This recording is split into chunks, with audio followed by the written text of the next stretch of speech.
iyo umuntu yabyaye abana benshi gusa abana benshi sinzi ngo umubare ni runaka gusa ariko ngiye kuri ngiye harabo ntarenze akaba yaraciye imyeyo bigenda neza umererwa neza no mu buri no mu gitanda uburyohe buba ari bwose haba ku mugabo haba no ku mugore nuvuga ngo mbega akamaro ko guca imyeyo ko ni keza cyane Esther uri kunjijisha urubyiruko muri iyi minsi ntago nakubwira ngo ugende ujye kureba nabandi mo namamaza ubusambanyi kuko ahubwo nge nakubwira ngo wirebe kuko iyo wanarebye biranapfa nukuri kw'Imana iyo watangiye ibintu byo kujya gufata babyita avance ngo ndebe ko shangazi yacimyeyo ndebe ko shangazi afite amavangingo dore ko nabyo tubyigishaho nyine ibyo bintu biba byapfuye wowe iragize uwite kuvuga uti mwami Imana ishobora byose ngiye kubana na shangazi kandi ntago tuziranye ubu bari n'umushangazi wabaye umuvugizi w'umujyi wa Kigali Emma Claudine uvuga ngo nakomereza uriya n'umwe mu babyeyi twigira cyitegererezo kubijyanye no kwigisha imyororokere erega bino bintu bya YouTube reka nkubwire ibi bintu bya YouTube tujye tunashyiramo n'urukundo ubwo nge nagiye kandi nagiye website tujye tunashyiramo n'urukundo tutababwira ibanga uri oya n'urukundo ni rwiza erega twe duhembwa n'amarobone amaroba twihembera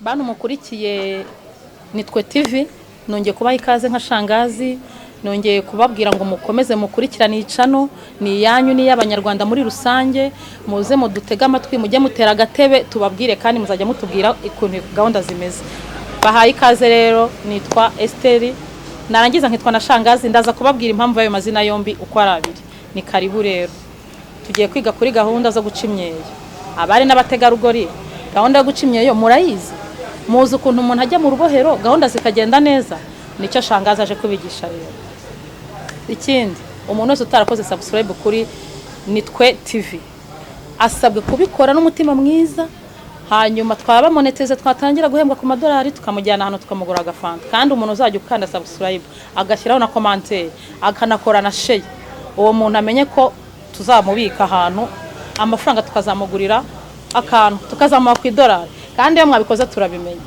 YouTube bitwereka murakoze cyane rero urakoze cyane kutwifuriza ikaze nanjye ndi muri bamwe bakurikira nitwe TV nanjye na subscribe ndetse akazogera nako nkakandaho njya nkunda n'ibiganiro mucishaho byinshi cyane sasa ndakeka uyu munsi ari kugezaho bwa mbere cyangwa wari umaze iminsi ugera ngewe nibwo bwa mbere ngiye gutangaho ikiganiro ariko n'abantu banjye icano ni y'abantu banjye n'abashiti banjye kandi ngiye kujya ngaragaraho inshuro irenze imwe urakoze cyane sasa rero waruvuze ko ugiye kuduhereza ikiganiro cy'abakuzi ubwo abana mwese mujye kuryama nimba mwatire n'amatelefoni musikororinge mujye ku biganiro byagenewe abana ntabwo bino biganiro biba bigenewe abana kandi dukangurira n'ababyeyi mwese muba mutarashyizemo parental control mu matelefoni yanyu ntabwo ari byiza cyane kuko bino bintu tugiye kuganira nta mwana uri hasi y'imyaka 18 ukwiriye kuba byumva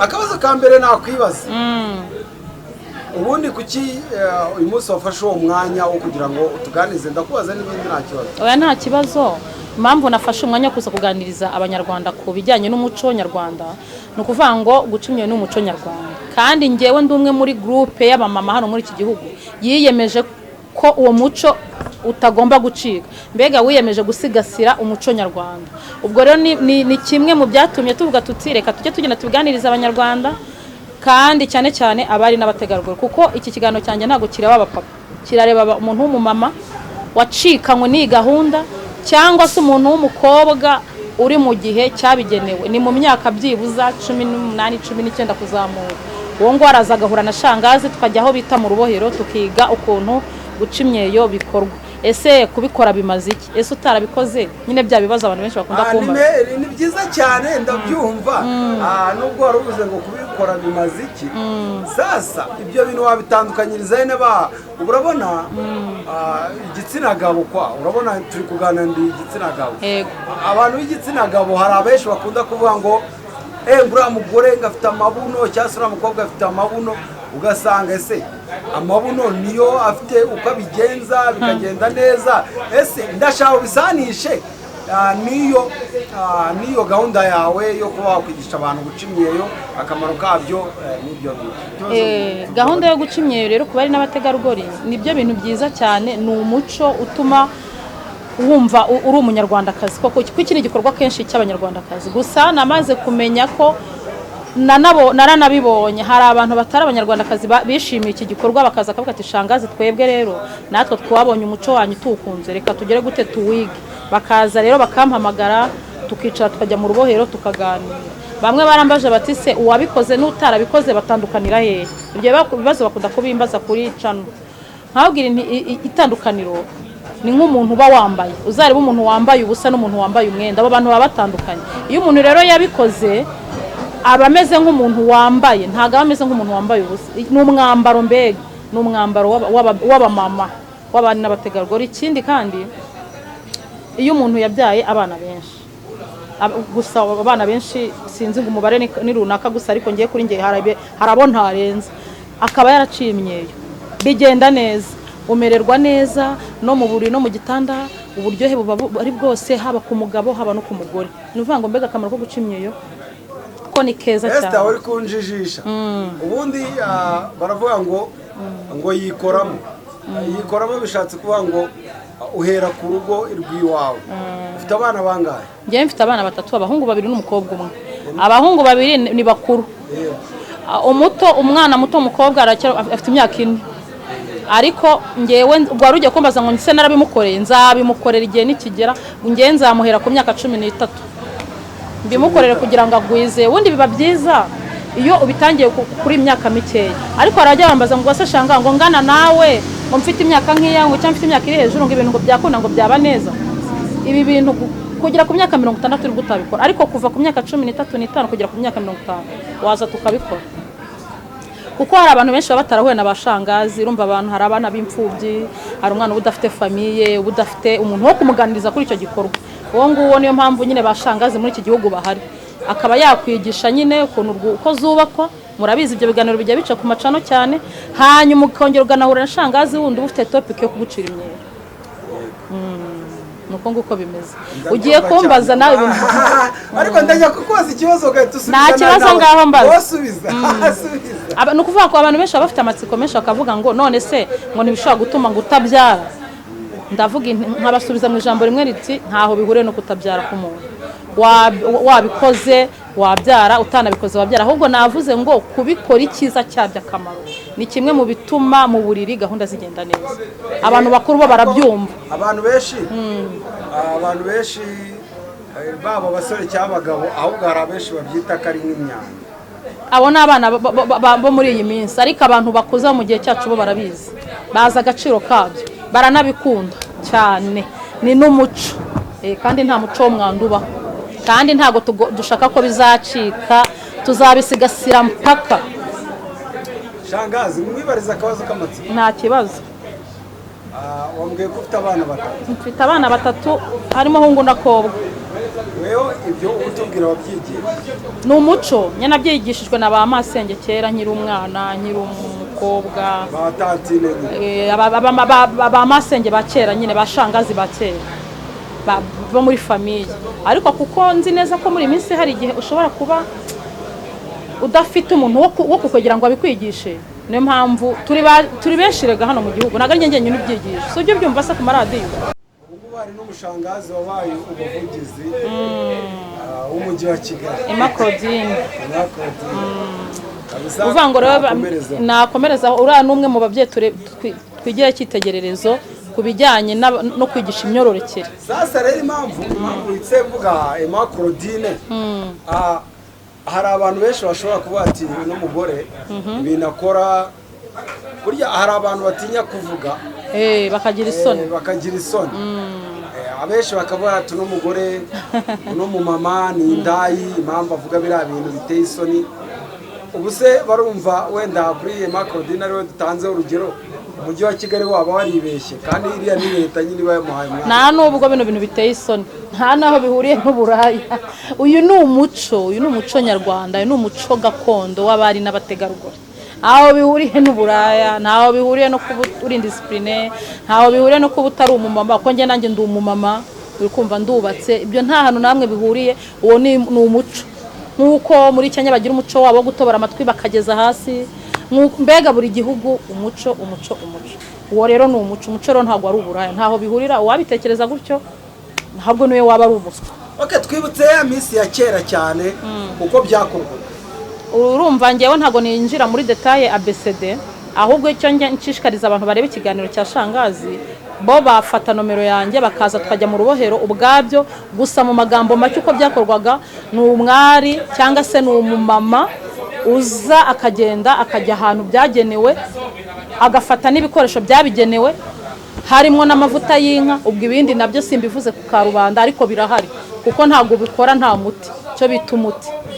Muri uwo muti harimo ibigize imiti, harimo n'amavuta y'inka, hanyuma mukagenda mukicara mukabikora.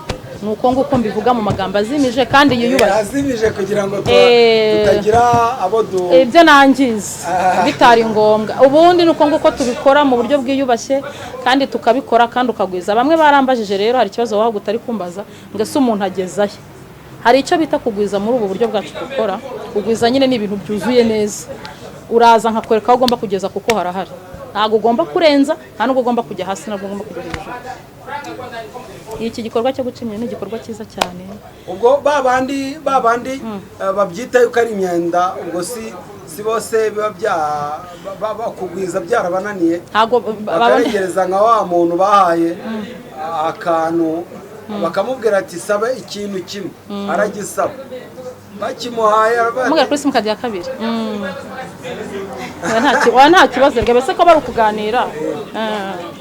Oya, ni ukuvuga ngo abo ngabo baba bataragwije ngo bagende, abagwiza ngo bakarenza bikaba imyanda. Oya, abo ngabo si ubwo se sinzi nimba abantu barenze, ko nimba ari n'umuntu warengeje nihangane, ntacyo twakora ngo dusubize inyuma, ahubwo uwo bitagenze neza agakora bigufi yawe, ahubwo turamufasha bikagera hejuru. Naho warengeje we ntawe uransanga ngambwira ngo yararengeje. Oya, ariko ahubwo utaragwije, utaragiye neza muri gahunda, wahubwo araza tukabimukorera neza, akagwiza kandi akamererwa neza. Kandi nshimira n'abantu bajya bakurikira Shangazi, bajya bakurikira kuri Esther TV, baraza bakambazangira bati byagenze neza, byarakwiye, byagiye ku murongo, warakoze, Imana yo mu ijuru igire gute iguha umugisha. Ubwo rero tumubwira kubitamo izo nomero vuba duhita dukomeza ikiganiro cyacu. Sharuguru nomero ya Shangazi, ku muntu wese ushaka guca imyeyo, ku muntu wese ushaka kuza kwiga uko rwubakwa, ku muntu wese ushaka kuza kwiga ibijyanye n'imyororokere, ni 0786585945. Ku kibazo icyo ari cyo cyose wagira, ahantu hose wumva nta guhugurwa ufite, uraza tukaguhugura. Buriya niho ingo zishingiye. Shangazi, twagiye kuri ibyo by'ingo nyine. Ingo nyinshi zitandukanwa, batandukana biterwa n'impamvu nyinshi cyane. Gusa ngo pourcentage iri hejuru, ngo ni ukuba hari abagabo tutazi kubinoza neza, hakabaho n'abagore batagiye hariya nyine kwiyambaza abantu ba Shangazi babarusha imyaka kugira ngo bagire icyo babamarira. Ariko hari n'izisenyuka kubera imitungo. Weho dukorere pourcentage cyangwa se bitewe na experience yawe ufite, utubwire gahunda uko imeze. Ni ukuvuga ngo ingo nyinshi zisenyuka ku mpamvu nyinshi zitandukanye. Ntabwo ari ushobora no kuba waracimye urugo rukakunanira, ushobora no kuba wujuje buri kimwe cyose mu buriri, urugo rukakunanira. Nk'uko bivuze mugapfa imitungo, hari n'abapfa amoko, mbega satani yinjira ikintu cyitwa urugo cyane. Ariko ibyo ntabwo byakubuza kugira gute, ibyo ntabwo byakubuza kwiyubakira. Ikindi kandi ngira n'abantu inama, jya unasenga, jya kujya muri gahunda z'urugo wasenze, wabwiye Imana uti Imana yanjye ishobora byose, ndakwinginze ngiye kurushinga n'umuntu tutakuranye tutareranywe, sinzi imico ye, none ndagutakambiye Mwami Imana ishobora byose, mfasha ngende nubaka. Ibintu byawe byose ukabiragiza Imana. Naho ingo zisenyuka ku bintu byinshi cyane. Divorce ziri hanze hano ni nyinshi, kandi zo vuko abantu bacimye naho batakora divorce. Ariko icyo nsaba abantu bajya kubaka ingo, mujye munasenga Uwiteka uti Mwami Imana ishobora byose, Nyagasani ndakwiragije. Ngiye niyo nama natanga. iyo nama natanga rwose kuri iyo gahunda yo guca imyeyo ya shangaza abari n'abategarugori, umuntu uzakurikirana iki kiganiro akavuga ati shangaza ahangaha watubwiye ibitari byo, aha warengereye, aha hari icyo tutumvishe, iyo nomero ihita ibigukorera neza cyane. Tongera kwamamaza wamamaje ndakureka. Nta kintu biba bitwaye. None se ko nanjye nakwamamariza, nanjye ushaka kuza kuri nanjye nkahita ngukubitira, niko nkora nkahita ngushyirira. Erega bino bintu bya YouTube reka nkubwire, ibi bintu bya YouTube tujye tunashyiramo n'urukundo. Ubwo njye nagiye kandi nagiye wese tujye tunashyiramo n'urukundo. Tutababwira ibanga uri. Oya, n'urukundo ni rwiza, n'urukundo ni rwiza. Erega twe duhembwa n'amarobone, amaroba twihembera. Ora wibeno dufaranga nejo na Esther akabona udufaranga, nurakona udufaranga, tugahorana tukanywa agafanta. Njye mba numva nabirenze. Twigarukira kuri topic yacu. Nk'abasore ubizi isaha dufite abasore cyangwa se urubyiruko ruri gushaka gushinga ingo. Ego. Ese wabagira inama yo kuzajya babanza bakareba nimba gahunda itunganije cyangwa se bahita biroha muri mu ruho bakagenda bagasenya kubera gahunda idahari? Ngewe iyo ndi kugira inama abantu bagiye kurushinga urubyiruko muri iyi minsi, ntago nakubwira ngo ugende ujye kureba abandimo namamaza ubusambanyi, kuko ahubwo nge nakubwira ngo wirebe, kuko iyo wanarebye biranapfa. Ni ukuri kw'Imana, iyo watangiye ibintu byo kujya gufata babyita avance, ngo ndebe ko shangazi yacimyeyo, ngo ndebe ko shangazi afite amavangingo, dore ko nabyo tubyigishaho nyine, ibyo bintu biba byapfuye. Wowe wiragize uwite kuvuga uti mwami Imana ishobora byose, ngiye kubana na shangazi kandi ntago tuziranye. Menyeho duke ko nta muntu umenya umuntu, menyeho duke, menye ko ari igikara, menye ko se na nyina bavuka aha, mbega menye ko ari umuntu utarigeze ubindaya. Ibyo ngibyo birahagije, sibyo? Kandi n'abana mwabantu mwe mujya no kureba n'imitungo, ntago rwose atari mu rukundo ntago wabirya, sibyo? Inama nge nabyira urubyiruko nko wari ubimbajije, wowe iyegeranye umenye ngo hano nzajya mbone amafaranga yo kugaburira umugore, nawe wa mugore uvuga uti nzajya mfasha umugabo, ubundi mu bantu Imana izajya bateza imbere. Naho ntago nagira inama urubyiruko ngo ngugenda ngo banze ngo katayo ngo urebeyo. Merutse kubona ubukwe bwigize kubera hafi y'Ikagugu bazabatsinda. Umutipe ngo bwenda gucya ngo yashatse kuncucu, ugasanga umukobwa ngo gahunda y'imyeyo ngo wapi. Arangije ategeka iwabo kuba bamuhereza ngo miliyoni, yabanje gusaba 500 gutyo gutyo. Ariko abantu baje kuvumbura yuko nyine ngo ari gahunda yanze yishakira gahunda cyangwa amafaranga. Oya, ngo yashakaga ngo umuntu nyine wamaje kwitegura bihagije. Urumva nyine nk'umukobwa batarahuye na shangazi cyangwa batarabonye umuntu ugira gute umwigisha umuhugura. Uvuga ngo utawe n'umuntu uguhugura rero uragenda nyine mu rugo ntibikunde, ntibigende neza, bikamara igihe gito, ntibirambe, mugahora nyine mushwana bitameze neza. Ariko inama nge nagira umuntu uwo ari we wese, urabanza ukabaza umukuru, ari umuhungu nawe wabaza pare wawe tibigenda gute. Unawe wa mukobwa we ntago nibaze kuntu ujya gushaka nta nshuti y'umuntu ugukuriye ufite, ubaza uti mu buriri bigenda gute, ese umugabo nzabasha kubinoza gute kugira ngo gahunda zubakwe neza. Ubwo rero abantu bakagugu nimba byarabagendekeye gutyo, Imana yo mwijuru igire gute ibabarira basange. Oya no kubarengera cyo. Ya twisoreza ikiganiro cyacu. Imana nibyo bintu by'imibonano mpuzabitsina, ibyo bintu bihurirahe. Imana niyo yabiremye. Imana niyo yabiremye nk'uko yaremye izuru, ikarema amaso, ikarema umunwa n'amatwi, yaramanutse igira no ku ngingo zacu zose nahira harema. Irangije ihereza uburenganzira Adamu na Eva mwitangirira avuga ngo mugende mubyare mwororoke mugure mwuzurisi. Kandi nta kundi kuntu abantu bari kubyara badakoze imibonano. Ibyo ni Imana yabivuze ngo mubyare. Nimba aribwiye umugabo n'umugore ngo mugende mubyare mwuzurisi, nuko yarizi neza ko n'imibonano izaza. Ariko bamaze kugera muri Edeni, haciye ku ruhande ntavuze ibintu byinshi ngo nge ninjire muri Bible cyane. Satani arazara agira gute abakoresha icyaha. Abakomotse kuri Adamu na Eva twese tugira ibibazo muri iyi minsi bitewe nuko igikorwa cy'imibonano cyakozwe mu buryo bwari bubi, kuko Satani yabyivanzemo. Nuko nguko nge nabisobanura. Nuko wabisobanura nubwo bumenyi mbifite. Ya twese twiganira ku musozo, mwese mwakunze ibiganiro byacu, wanyibutse yacu no nimba ukiyibuka Nitwe TV.